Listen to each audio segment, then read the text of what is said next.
There's no way that you could have possibly seen this coming. The GOAT, the champion, the chosen one, my guy, ASTOLFO. We not putting on for the Paladins for nothing. In Apocrypha, we've seen that he had the physical strength to casually break out of his master's shackles without even trying. The novel also has a highlight of his strength from his original myth, saying that he was strong enough to once drag a giant, and even in the story he bends a light post with his bare hands. He tore through multiple of average bronze golems with zero assistance, and honestly he just looked bored. While using his hippogriff, he diced through multiple dragon wing warriors with ease. Even Mordred was surprised by his durability despite trying to strike him down several times. Despite the fact of Mordred having adept sword skills, we still see ASTOLFO hanging with her for a certain amount of time. The novel tells us that he will break the average person's neck by accident if he forgets to hold back his strength. Despite him being one of the smallest spirits in the war, he had no problem throwing Sig over his shoulder and carrying him to safety. When his master Selenite tried to stab him in the chest with a knife, ASTOLFO just ate it. His chest straight up repelled the knife. The real man of steel. We've seen him be impaled by Vlad multiple times in a row, and he just ignored the pain. When he was attacked by Semiramis, he had not only the durability, but the tact to survive being grazed by one of her laser beams, burning his arm and immediately getting out the way. This man took an entire boulder straight to the face and told Tsiah verbatim that it was nothing. He took a hit straight to the dome from Helena's UFO and just shook it off. The novel tells us that his original charge speed has been compared to lightning. It even clarifies that this is without his hippogriff, meaning in the show he was actually nerfed. He casually dodged an entire car that Mordred was driving at point blank range while she was speeding with no issue. We've seen him avoid a fatal attack from Mordred by twisting his entire body out the way, which is outright stated that it would have caused instant death, and he did this at the last second. We've seen him block shots from Atalanta just to save Sig only by using his lance. Despite the fact of having other servants a part of him, it's stated that Sig still couldn't catch up to ASTOLFO due to his speed. He had the reaction speed to push Sig off of his hippogriff before Semiramis was able to bind him in her chains. He's been seen casually dodging Pent's flails despite the fact of them having a good amount of range. He was unbothered by the activation of a young Fergus's phantasm simply flying around it. He's dodged close range hits from Megalo Heracles, who's been shown having a wide area where he can affect you. He has an A+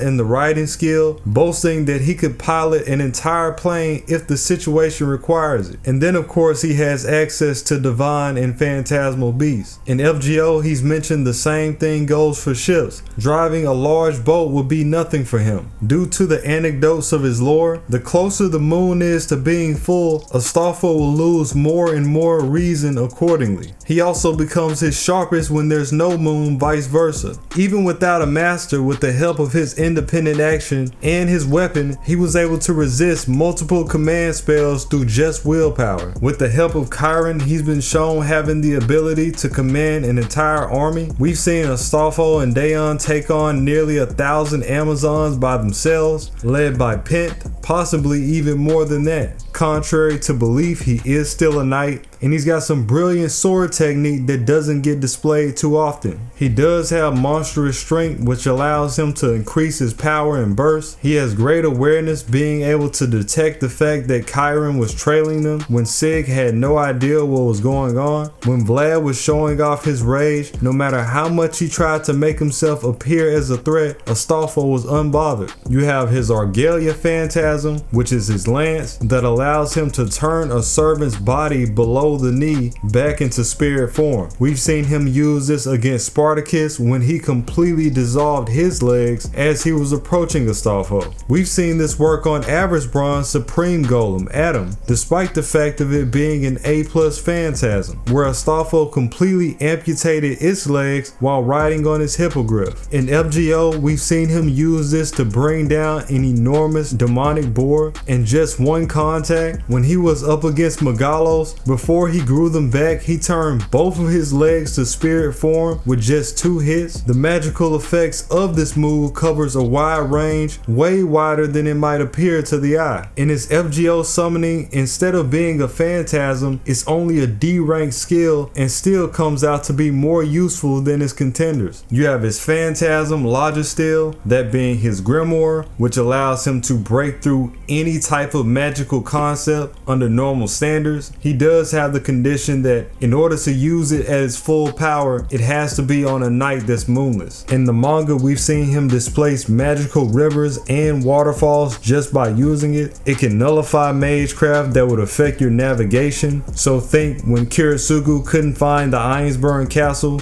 or maybe the Ironsworths, with their cloaking spell around their territory, he could go straight around both. Defense wise, it's an extremely powerful phantasm and gives him continuous A rank magic resistance as long as he's using the grimoire. This one phantasm is repelling some of the strongest stuff out there. It's honestly reminding me of a baby Avalon. When he was up against Semiramis, he used this to completely nullify 4 magical nodes that had him boxed in and tried to explode him, and he came out unscathed. Even Semiramis was shocked. You had Semiramis try to take him head on with multiple lightning nodes, and Astolfo just pushed straight through them like they weren't even there. Again, his book is part of the reason why he was resisting his master's command spells when she tried to get him to take out Sig. It also shows us that the book doesn't have to be open for the resistance aspect. It also gives the ability to alter his stat sheet. Sig pointed out that when he looked at his card, there were jokes added all over the place, and his gender was hidden. When Semiramis tried to go all out, you had Astolfo block all 11 of her Hanging Garden cannons at the same time. Still didn't have a scratch on him. And he was protecting Sig, and he was using energy to bring out his hippogriff. In Agartha, Rasuka pointed out that despite the fact that everybody else was having a hard time, Astolfo was the only one unbothered by Dahut's barrier thanks to his phantasm. He can still be harmed by EX attacks all the same, but the EX attack won't do nearly as much damage as it would to somebody normally. You have his Black Luna phantasm, which is his horn that he uses in combat. This allows him to affect his target's ability to do battle and send out waves of magical energy via sound. Deploying this, we've seen him decimate an entire swarm of dragon wing warriors immediately. The sheer force behind this was enough to stop Atalanta's arrows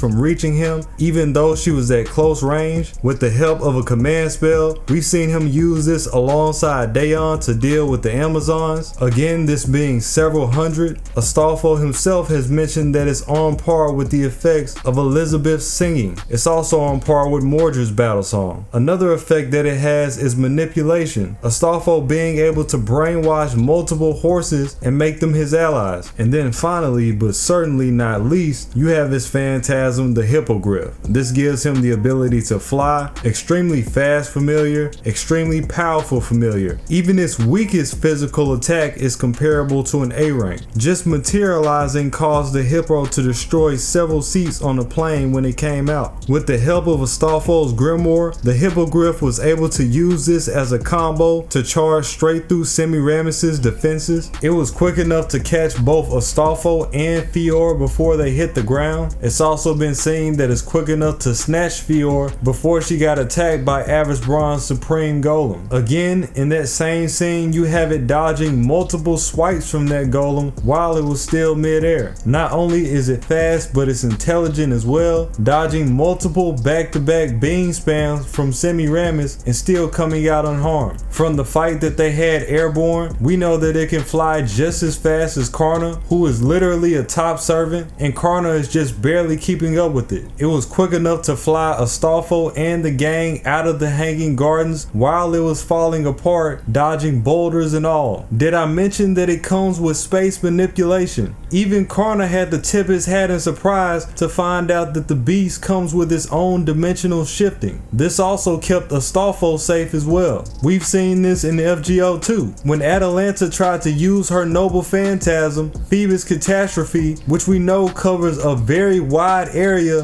the hippogriff just phased straight through it. Sig mentioning that very similar to the grimoire, it can phase through nearly any attack. It can casually fly Astolfo over a mile into the sky. In Apocrypha, the story tells us that it could dart and follow Atalanta wherever it needs to go. We've seen the beast rest its body on the tip of Bradamante's spear, which delayed her from using it. It can pull out a ferocious charge in any direction. It has the ability to summon tornadoes in front of him at will. And then of course you have the actual phantasm charge, which multiplies the impact a number of times. In Astolfo's saber form, he has his own unique bell that allows him to increase his power at will. From Emiya, we know that these bells can also make you lose consciousness. We've also seen him transport Boudica at will while he's in this form, and she couldn't do anything about it. I mean, let's be honest, dudes out here wondering how he survived to the end of the Apocrypha War, but the better question is, why wouldn't he? This man has the hacks. He's got the A rank magical resistance, he's got the sword skills, he serves as a knight to one of the most prominent figures in Fate,